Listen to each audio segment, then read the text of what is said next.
Hello class. तो कैसे हैं आप सभी लोग। स्वागत है आप सभी का क्विक रिवीजन में क्लास 10 की इकोनॉमिक्स के तीसरे चैप्टर मनी एंड क्रेडिट के अंदर, यानी ये करेंसी क्या है, पैसा क्या है, उधारी क्या है, सबको विद डिटेल आपको जल्दी से बताने वाला हूं। और यही बताने वाला हूं कि क्या बात करना चाहती है इन चीज़ के माध्यम से, इस चैप्टर के माध्यम से मनी एंड क्रेडिट के बारे में एनसीईआरटी आपसे क्या बात करना चाहती है, इसके बारे में भी आपको बताऊँगा। स्टार्ट करता हूँ इस चैप्टर को। सबसे पहले आता है कि एक्सचेंज क्या है भैया, और आप मनी को आप एक्सचेंज के रूप में कैसे यूज कर सकते हैं। तो एक्सचेंज जैसे आपने दुकान पर गया, तो आपने पैसा दिया, सामान लिया, या फिर अगर आप दुकानदार हैं तो आपने सामान दिया और पैसा लिया। तो ये जो आपके और कस्टमर के बीच में या फिर आपके और दुकानदार के बीच में हुआ है, उसी को एक्सचेंज कहते हैं। तो मनी इस एक्सचेंज का मीडियम कैसे बन सकती है भैया, तो ग्रोसरी में परचेज कर यानी दुकान पर आप सामान खरीद कर ऐसा एक्सचेंज कर सकते हैं। पब्लिक ट्रांसपोर्ट में अपना किराया देकर, रेस्टोरेंट में अपने ऑर्डर को फुल कर, और कोई बिल अगर आया है तो उस बिल को भरकर, बिजली का बिल हो, कैसा भी बिल हो, यहाँ तक कि अगर आप किसी भी ट्रांसपोर्ट का यूज़ कर रहे हैं तो उसका टिकट परचेज करने में भी पैसा आपकी मदद कर रहा है।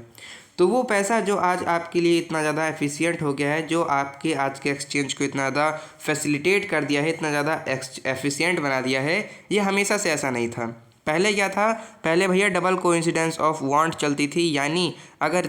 किसी आदमी के पास, मान लो कह रहे हैं कि अगर किसी आदमी के पास जूता है और किसी आदमी के पास गेहूं है, तो जब तक जूते वाले को गेहूं की आवश्यकता नहीं होगी और गेहूं वाले को जूते की आवश्यकता नहीं होगी, तब तक किसी भी तरीके का एक्सचेंज नहीं हो सकता। तो जब तक दोनों साइड से ज़रूरत होगी तभी एक्सचेंज हो सकता है। इस तरीके के सिस्टम को बार्टर सिस्टम कहा जाता था। बड़ी परेशानी होती थी, लेकिन जब से पैसा आ गया है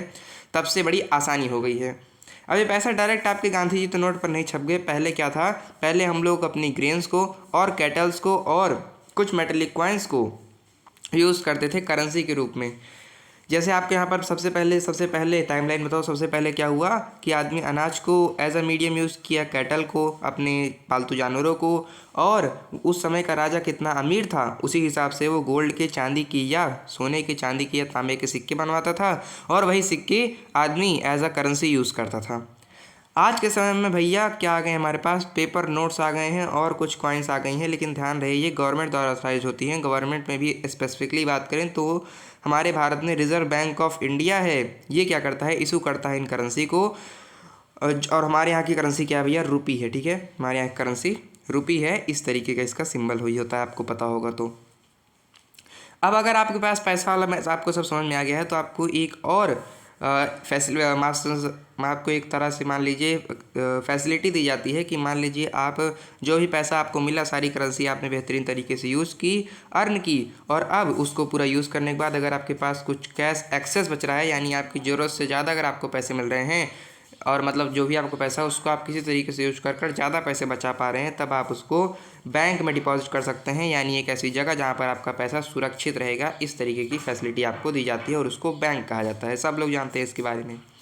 अब आपको ये समझना चाहिए कि जो बैंक है ये एक ऐसी जगह है जहाँ पर जब आपका डिमांड हो, यानी जब आपका मन हो, तब आप इसमें पैसा डिपॉजिट भी कर सकते हैं, और जब मन करे तब इससे अपना पैसा विड्रॉ भी कर सकते हैं, यानी निकाल भी सकते हैं। तो ये एक ऐसा खेल है जो टोटली आपके डिमांड पर रिलाई करता है, यानी जब आपका मन करेगा तब आप जो करेंगे। इसीलिए इस सिस्टम को डिमांड डिपॉजिट कहा जाता है। ठीक है, तो पैसे का निकालना है, बैंक में डालना है, बैंक से निकाल लेने को डिमांड डिपॉजिट कहा जाता है। इसको याद रखिएगा। ये जब मेथड आया तो सब लोग बहुत खुश हुए, बहुत दिन तक ये आराम चल रहा था, लेकिन बाद में इससे भी अच्छा तरीका आ गया चेक का। चेक क्या है भैया, तो बैंक ने एक चेकबुक बनाई और वो चेकबुक आपको दे दी। अब उस चेकबुक में क्या रहेगी भैया, कई सारे चेक रहेंगे।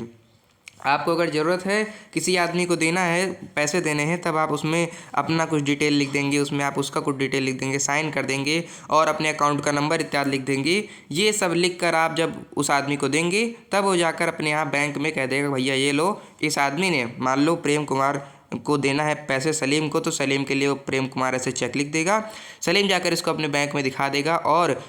प्रेम कुमार को कुछ भी नहीं करना पड़ेगा। प्रेम कुमार के खाते से सलीम के खाते में बैंक ये काम कर देगा, यानी बैंक खुद ही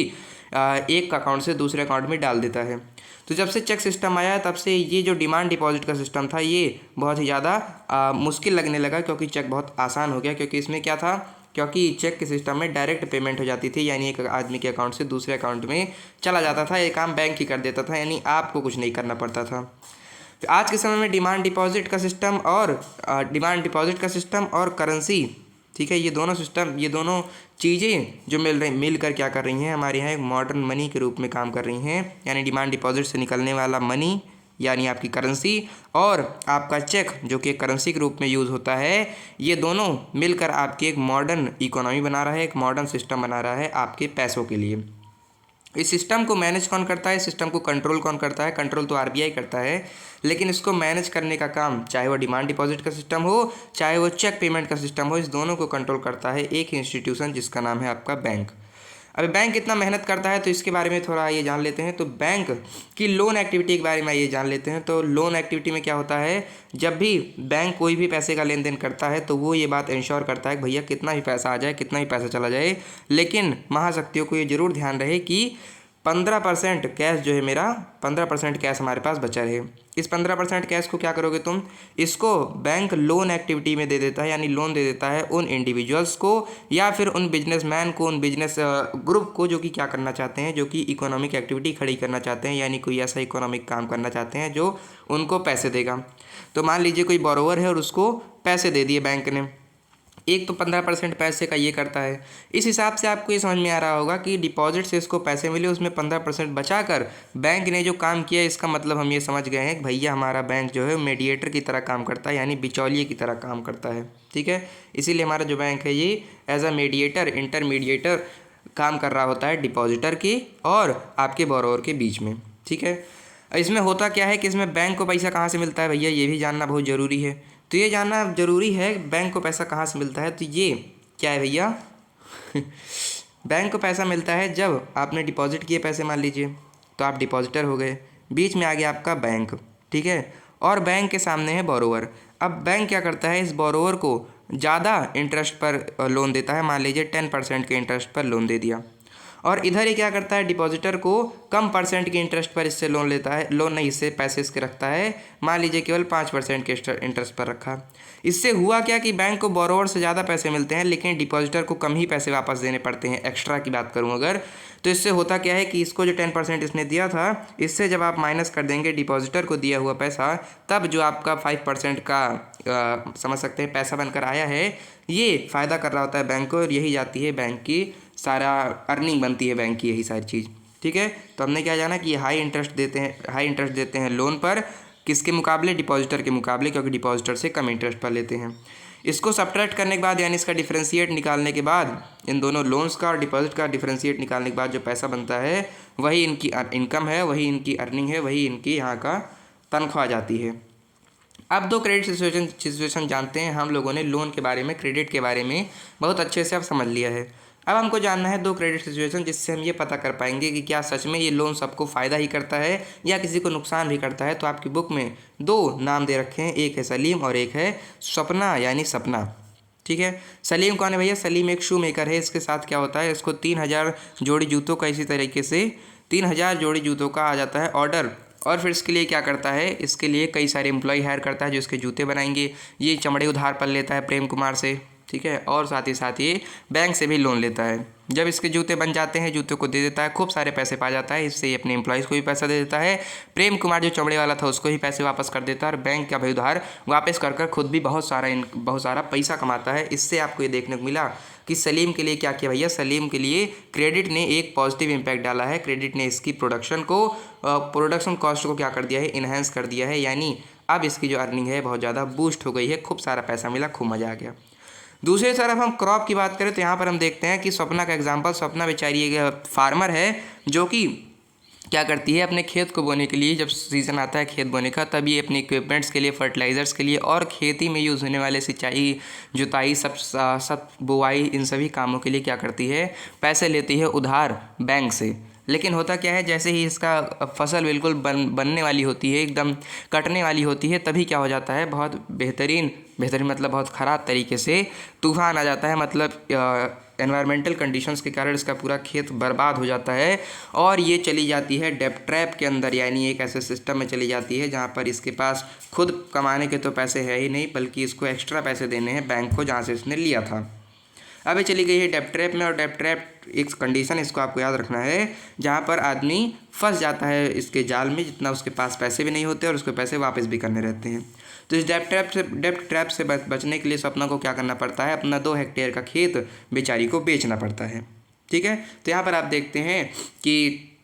क्रेडिट ने क्या किया है, लोन ने क्या किया है, सपना के लिए एक नेगेटिव इम्पैक्ट डाला है। ठीक है, यहाँ से आप ये देख सकते हैं कि यहाँ पर जो क्रेडिट इवोल्यूशन अगर हम करें, क्रेडिट के बारे में जानें, तब हमको ये देखने को मिलता है कि कहीं पर अगर क्रेडिट सपोर्ट करता है किसी आदमी के मैकेनिज्म पर, किसी आदमी के जो रोज़ दिन भर की दुनिया पर, तो वहीं ये किसी केस में लॉस भी खड़ा कर देता है, जैसे हमारी सपना के केस में, जहाँ पर ये बहुत बड़ा इम्पैक्ट कर रहा होता है उसकी फाइनेंशियल यानी पैसे पर और उसके जीवन पर। यानी अगर क्रेडिट ज़्यादा हो गया तब सपना की तरह उसको अपने जीवन का जो उसका आय था, स्रोत था, वहाँ से उसको अपने खेत भी बेचने पड़ सकते हैं, अपनी प्रॉपर्टी भी बेचनी पड़ सकती है। अब आइए जान लेते हैं कुछ टर्म्स ऑफ क्रेडिट के बारे में, यानी कुछ चीज़ें, कुछ ऐसे टर्म्स जो कि आपको क्रेडिट से रिलेटेड पता होने चाहिए। पहला है आपका इंटरेस्ट रेट और कोलेट्रल। अब इंटरेस्ट रेट क्या है भैया, तो जब भी आप लोन का एग्रीमेंट करते हैं तब वो एक स्पेसिफिक इंटरेस्ट रेट पर होता है, यानी जितने पैसे आपने लिए हैं आपको वापस करते समय उससे कुछ पैसे ज़्यादा देने होंगे, जितना परसेंट पैसा ज़्यादा देना होगा वो आपको, जो जिससे लोन लेते हैं वो आपको बताएगा, भैया तुम मुझको इतना परसेंट इंटरेस्ट पर मैं तुमको लोन दे रहा हूँ, तुमको मुझे वापस करना है। ठीक है, इसमें होता क्या है कि वो आपसे कभी कभी कोलेट्रल भी मांग सकता है। कोलेट्रल यानी गिरवी, यानी ये क्या होती हैं, ये आपकी ऐसी प्रॉपर्टी होती हैं या कोई डिपॉजिट जो आपने इकट्ठा किया है अपने जीवन में, इसको मांग सकता है कि जब तक तुमने मेरा लोन ले रखा है तब तक इसको यहीं रख कर जाओ। ये एक तरीके से सिक्योरिटी है अगेंस्ट डिफ़ॉल्ट, यानी अगर कोई दिक्कत तुम करते हो, पैसा लेकर भाग जाते हो, तो ये तुम्हारे लिए सिक्योरिटी रहेगी, मेरे लिए सिक्योरिटी रहेगी। बेसिकली मैं इस सामान को रख लूँगा अगर तुम मुझे पैसे वापस नहीं दोगे। अब आप देखते हैं कि अभी ये इंटरेस्ट कोलेट्रल हमने देख लिया, इंटरेस्ट देख लिया, कोलेट्रल देख लिया। अब इसमें होता क्या है कि जब भी आप बैंक इत्यादि में यानी फॉर्मल सेक्टर्स में उधारी मांगने जाते हैं तब वो आपसे इंटरेस्ट तो लेता ही है, आपसे कोलेट्रल भी मांग सकता है, लेकिन बैंक इत्यादि में डॉक्यूमेंटेशन की भी रिक्वायरमेंट होती है, यानी आपसे प्रॉपर डॉक्यूमेंट ये भी आस्क कर सकता है बैंक। साथ ही साथ इनफॉर्मल सेक्टर में आप देखते हैं कई तरीके के रीपेमेंट मेथड भी यूज़ किए जाते हैं, यानी अगर आपने बड़े सेठ आदमी से ले रखा है पैसा और आप पैसा वापस करने में असमर्थ हैं, सपना की तरह आपके साथ कुछ नेगेटिव इम्पैक्ट हो गया है, तब वो आपको सता भी सकता है, जलील भी कर सकता है, मारपीट गाली भी दे सकता है। ठीक है, तो अभी तक हमने क्या क्या टर्म्स ऑफ क्रेडिट देखे, इंटरेस्ट को देखा, कोलेट्रल को देखा, डॉक्यूमेंटेशन मांग सकता है और कई तरीके के रीपेमेंट मेथड को यूज़ कर सकता है। ठीक है, अब क्रेडिट, हाँ ठीक है, अब आपने लोन लिया किससे है, ठीक है, यानी आपका लेंडर कौन है और बोरोवर की क्या कंडीशन, उसकी क्या कैरेक्टरिस्टिक है, इसके आधार पर आपके जो टर्म्स ऑफ क्रेडिट हैं अलग अलग हो सकते हैं, ये डिफ़र कर सकते हैं। कैसे, जैसे मान लीजिए अगर आपने किसी सेठ से लिया है तब वो आपसे डॉक्यूमेंट की रिक्वायरमेंट नहीं करेगा क्योंकि वो आपको जानता है, लेकिन बैंक आपसे डॉक्यूमेंट जरूर मांगेगा। और मान लीजिए अगर आप बैंक से ले रखे हैं तो वो आपसे रीपेमेंट मेथड जो है वो या तो आपका कोलेट्रल ही रख लेगी, आपको परेशान नहीं करेगी, यानी आपको मारेगी पीटेगी नहीं। लेकिन अगर आपके गांव का कोई बड़ा नामी ग्रामी सेठ है तब वो आपको मार पीट भी सकता है, आपको परेशान भी कर सकता है, यानी वो एक गलत रीपेमेंट मेथड का यूज़ कर सकता है। यानी आपने लोन लिया किससे है और आप कौन हैं इसके आधार पर वरी करता है कि ये टर्म्स ऑफ क्रेडिट क्या क्या लिए जाएंगे, क्या क्या नहीं लिए जाएंगे। अब आइए जान लेते हैं कुछ sector of credit in India, यानी हमारे भारत के अंदर लोग उधारी लेते कहाँ से हैं और जहाँ से लेते हैं उसको हम किस भाग में डिवाइड कर सकते हैं, बांट कर सकते हैं। तो लोन सोर्सेस की हम बात करें तो लोन हमारा दो जगह से आता है, एक आता है आपका फॉर्मल सेक्टर से और एक आता है आपका इनफॉर्मल सेक्टर से। फॉर्मल सेक्टर के अंदर क्या आते हैं, जैसे आपका बैंक हो गया, कोऑपरेटिव सोसाइटी हो गई, जैसे यहाँ पर आप देखते हैं कमर्शियल बैंक हो गया, कोऑपरेटिव सोसाइटी हो गई, ये सब आपका फॉर्मल सेक्टर के अंदर आता है। और दूसरी तरफ आप देखते हैं कि आधा तो ये हो गया और आधा ही क्या बचा है, आधा बचा है आपका इनफॉर्मल सेक्टर, जैसे मनी लेंडर 30%, ट्रेडर्स यानी जो सामान खरीदते बेचते हैं, ट्रेडर 3% और रिलेटिव्स हो सकते हैं, यानी आपके दोस्त भी हो सकते हैं और कुछ बड़े लैंडलॉर्ड्स भी हो सकते हैं। ठीक है, तो इस तरीके से आप देखते हैं फॉर्मल एंड इनफॉर्मल सेक्टर को।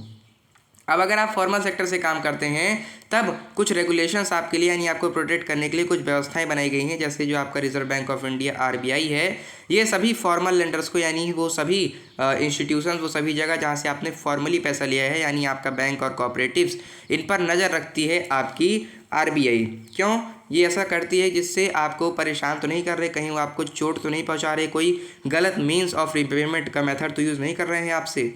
लेकिन दिक्कत क्या है कि इनफॉर्मल लेंडर जो होते हैं यानी इनफॉर्मल सेक्टर में जो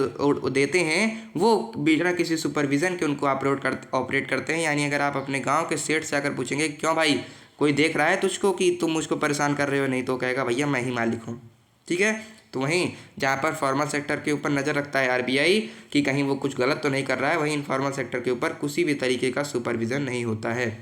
ठीक है, और इनफॉर्मल सेक्टर में एक और दिक्कत है भैया कि ये हाई इंटरेस्ट रेट मांगते हैं। ठीक है, ये क्या करते हैं, हाई इंटरेस्ट रेट मांगते हैं। इनफॉर्मल लोन्स जब आप लेने जाएंगे तो ये हाई इंटरेस्ट रेट मांगेंगे, और इससे होता क्या है, जब वो हाई इंटरेस्ट रेट मांग लेते हैं तब जितना का उधार लेकर उसको फ़ायदा होता है उससे ज़्यादा का उसको नुकसान हो जाता है। यानी बहुत कम फ़ायदा होता है बेचारे किसान को, बेचारे बोरोवर को जिसने उधार ले रखी है।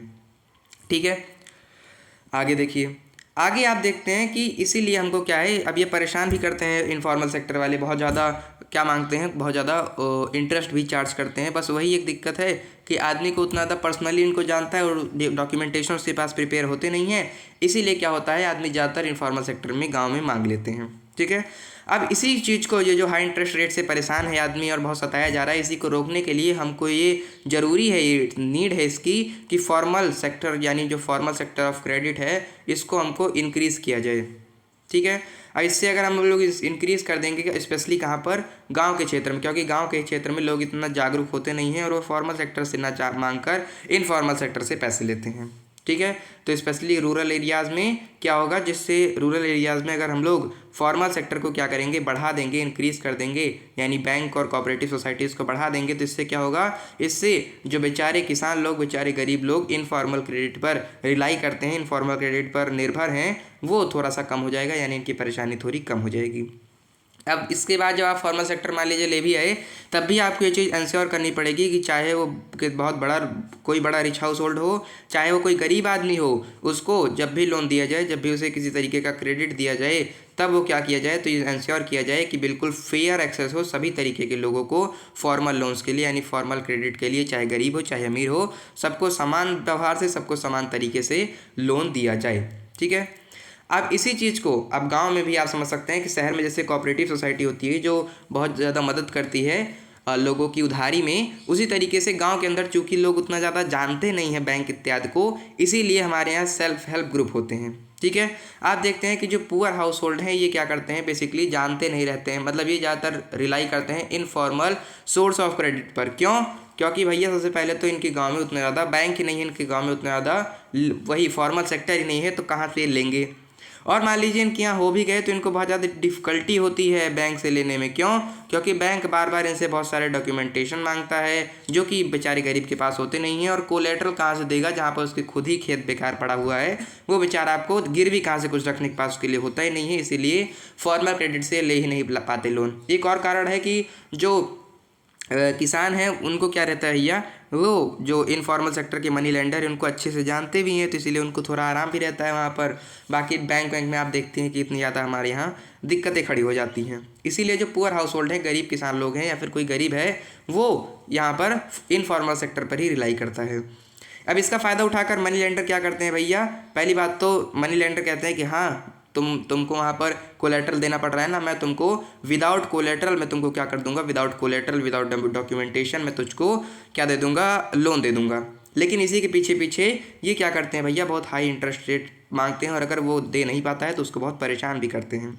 इसी चीज़ का सॉल्यूशन आप समझ सकते हैं, इसी चीज़ का एक तरीके से सॉल्यूशन बनकर आया सेल्फ हेल्प ग्रुप। ये क्या है भैया, तो SHG सेल्फ हेल्प ग्रुप क्या है, तो ये गांव में कुछ महिलाएं होती हैं, स्पेशली कर महिलाएं होती हैं, गरीब महिलाएं जो कि इकट्ठा होती हैं और अपनी सेविंग्स को बचाती हैं। ठीक है, ये कुछ ऐसी महिलाएं होती हैं जो कि इकट्ठा होती हैं और अपनी सेविंग्स को इकट्ठा कर कर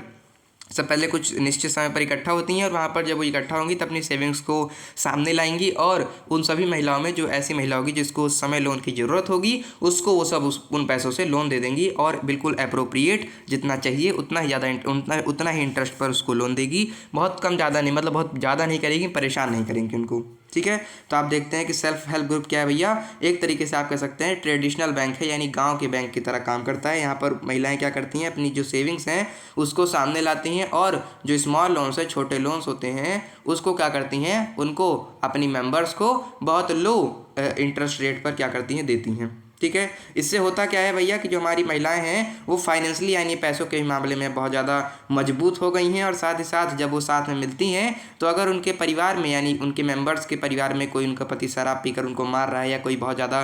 दुख पड़ गया है तो इस तरीके के सोशल इश्यूज़ पर भी हेल्प कर रही होती हैं एक दूसरे को ये महिलाएँ, ठीक है। अब अभी तक हमने जो पढ़ा इसको 2 स्लाइड में समरी कर लेते हैं और ख़त्म करते हैं आपके इस चैप्टर को, ठीक है। तो इसके अंदर हमने क्या किया भैया, इसके अंदर सबसे पहले हमने एक्सप्लोर किया मॉडर्न फॉर्म ऑफ मनी को और बैंक से उसका क्या कनेक्शन है यानी बैंक क्या काम करता है इसको जाना, ठीक है। 2 तरीके का हमने क्या जाना, 2 तरीके के हमने ग्रुप्स को जाना। एक होते हैं आपके डिपॉजिटर जो बैंक के अंदर अपने पैसे को डालते हैं, जो अपनी सेव मनी को बैंक के अंदर डालते हैं। दूसरे होते हैं बोरोवर जिनको अगर ज़रूरत पड़ी तो अपनी इकोनॉमिक कंडीशन को अच्छा करने के लिए लोन देते हैं, ठीक है। अब हमने लोन्स या क्रेडिट की नेसेसिटी को भी जाना, और क्योंकि हमने जाना कि लोन क्यों दिए जाते हैं। ये इकोनॉमिक एक्टिविटी अगर कोई किसी के पास पोटेंशियल है कि वो उसको अगर लोन मिल जाए, पैसे मिल जाए तो वो क्या कर सकता है, ग्रो कर सकता है। तो इसके लिए क्या करते हैं भैया, इसके लिए उसको लोन दिया जाता है, ठीक है। इसके बारे में जाना, और ये भी जाना कि अगर आप लोन लेते हैं तो इसका कोई पॉजिटिव इम्पैक्ट भी हो सकता है और इसका नेगेटिव ड्रॉबैक भी हो सकता है बोरोवर के प्रति, ठीक है। तो आपको सलीम जैसा क्या हो सकता है, फ़ायदा भी हो सकता है और सपना जैसा नुकसान भी हो सकता है। कई तरीके के सेक्टर्स जाने क्रेडिट के, जैसे हमने फॉर्मल और इनफॉर्मल सेक्टर के बारे में जाना, जहाँ पर आपके फॉर्मल के एग्जाम्पल, इनफॉर्मल के एग्जाम्पल, दोनों के हमने एग्जाम्पल भी लिए। अब एक चीज़ जो कि आपको इस चैप्टर में नहीं बताई गई थी लेकिन आपके एनसीईआरटी में है, वो ये है कि आपके बांग्लादेश में क्या हुआ है, मोहम्मद यूनुस ने क्या किया था, इसी तरीके की एक कोऑपरेटिव सोसाइटी बनाई थी जिसके अंदर बहुत ज़्यादा मतलब मिलियंस में लोग आए थे, और वहाँ पर उन सभी लोगों को अप्रोप्रिएट तरीके से लोन दिया गया था, अप्रोप्रिएट इंटरेस्ट पर लोन दिया गया था, और वो जाकर अपने पोटेंशियल को पा पाए थे, यानी वो भी अपनी इकोनॉमिक एक्टिविटी को बूस्ट कर पाए थे और अपने पैरों पर खड़े हुए थे। तो इसी तरीके की कोऑपरेटिव सोसाइटी को की स्थापना करने वाले मोहम्मद यूनुस ने एक बार कहा था कि अगर हम लोग क्या कर दें, अगर हम लोग एक पुअर हाउस होल्ड को यानी इन पुअर गरीब लोगों को क्या कर दें, अगर हम लोग रीज़नेबल यानी एक तरीके के सिंपल जितना चाहिए उतने ही इंटरेस्ट पर अगर हम लोग इनको क्रेडिट यानी लोन प्रोवाइड कर दे, तब आपको पता चलेगा कि इनका कितना ज़्यादा पोटेंशियल है और ये कितना ज़्यादा डेवलपमेंट, सिग्निफिकेंट डेवलपमेंट दे सकते हैं आपके नेशन के अंदर, ठीक है। और हमने ये भी जाना कि हमने कोई डिस्पैरिटी भी जानी क्रेडिट एक्सेस के अंदर, जहाँ पर हम देखते हैं कि जो वेल्दियर हाउस होल्ड हैं उनको लोन्स बहुत आराम से मिल जाते हैं। मतलब wealthier house hold formal sector से लेते हैं लोन, और जो गरीब हाउस होल्ड हैं वो इनफॉर्मल लेंडर्स पर यानी इनफॉर्मल सेक्टर पर रिलाई करते हैं, ठीक है। अब हमने देखा कि फॉर्मल सेक्टर, हाँ हमने ये भी देखा कि अगर आपको सब चीज़ें अच्छी करनी है तो इनफॉर्मल क्रेडिट चूँकि बहुत ज़्यादा कॉस्टली होता है, यानी बहुत ज़्यादा आपको पैसे वापस करने पड़ जाते हैं, इसीलिए हमने ये भी कहा कि हमें इसकी बहुत ज़्यादा ज़रूरत है कि हम क्या करें, फॉर्मल सेक्टर को इंक्रीज़ करें, ठीक है। और हमने ये भी जाना कि अगर हम लोग ऐसा कर देंगे, अगर हमने ये भी जाना कि अगर हम लोग फॉर्मल लोन्स को बहुत ज़्यादा बढ़ा देंगे तब ये आपके गरीब पुअर इंडिविजुअल के लिए, अगर पुअर इंडिविजुअल फॉर्मल सेक्टर जैसे बैंक और कोऑपरेटिव से क्या लेंगे, पैसे लेंगे, तो ये क्या करेगा भैया, एक बहुत बड़ा स्टेप होगा टुवर्ड्स डेवलपमेंट। यानी अगर हमने क्या कर दिया, अगर हमने ग्रेटर शेयर दे दिया फॉर्मल सेक्टर को गांव में, यानी अगर हमने गांव में फॉर्मल सेक्टर को बहुत ज़्यादा बढ़ा दिया, तब ये बात पक्की है कि जो आप पुअर हाउस होल्ड है जो कि मारे पीटे जा रहे हैं लेंडर्स के द्वारा, बहुत ज़्यादा इंटरेस्ट इनको देना पड़ रहा है इन फॉर्मल सेक्टर में, अब ये इससे बच भी पाएंगे, और ना केवल बच पाएंगे बल्कि जब ये इंडिविजुअल बैंक से और कोऑपरेटिव सोसाइटी जैसे फॉर्मल सेक्टर से पैसे लेंगे तब एक वाइटल स्टेप होगा टू आर डेवलपमेंट, यानी एक बहुत बड़ा कदम होगा डेवलपमेंट के प्रति, ठीक है। तो आशा करता हूँ आपको ये क्लास अच्छी लगी होगी तो बहुत बहुत धन्यवाद आप सभी का अभी तक इस वीडियो में बने रहने के लिए। आपको इस टॉपिक से रिलेटेड अगर कोई डाउट है तो आप मुझे कमेंट सेक्शन में पूछ सकते हैं। बाकी मैं मिलता हूँ आपको किसी नेक्स्ट चैप्टर में नेक्स्ट क्लास में, तब तक के लिए पढ़ते रहिए। बहुत बहुत धन्यवाद।